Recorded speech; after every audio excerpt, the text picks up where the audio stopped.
C'est vrai que par rapport aux années précédentes, on a un temps assez différent. On sent que voilà, ça s'est réchauffé. On a beaucoup moins de neige. Donc on voit qu'on est en plein milieu du mois de février. Les conditions sont pas franchement hivernales. Ça les a un peu interpellés lorsqu'on est arrivé. Ils se sont posés beaucoup de questions parce que pour eux, on part au ski, donc forcément il y a de la neige partout. C'est clair que ce qui est traîneau, c'est petit à petit en train de disparaître. Forcément, on se réadapte. La balade raquette, elle se fait sans les raquettes. Ils devaient faire des igloos, à la place de faire des igloos, ils sont partis en forêt pour faire des cabanes. Ils avaient une activité sur les traces d'animaux dans la neige. Ils ont fait des moulures d'empreintes d'animaux avec les enfants dans une classe et ils sont sortis pour essayer d'en observer dehors. L'idée, en fait, c'est d'adapter un peu ces séjours par rapport, on va dire, à la typologie de son terrain et aux prestataires d'activités qu'il peut avoir autour de lui. Ce dérèglement climatique impacte bien sûr les séjours. Il y a aussi un enjeu, nous, dans la gestion de notre impact, pour limiter notre responsabilité en tant qu'organisateur de séjour. Que font les centres de vacances pour répondre à cela ?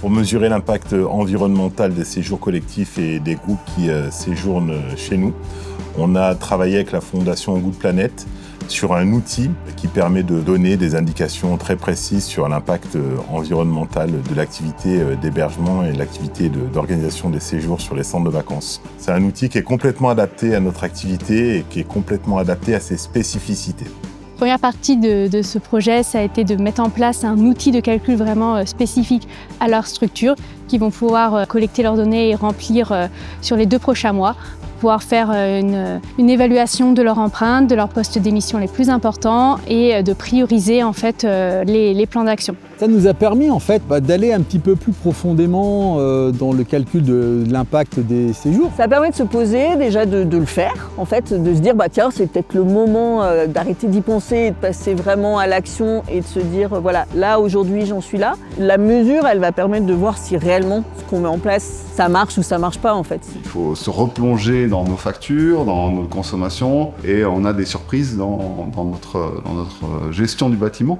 Le fait qu'on ait fait cette démarche de manière collective avec les autres centres de vacances, ça amène vraiment de l'échange de pratiques qui est très intéressant. Je trouve ça très riche de le faire de manière collective.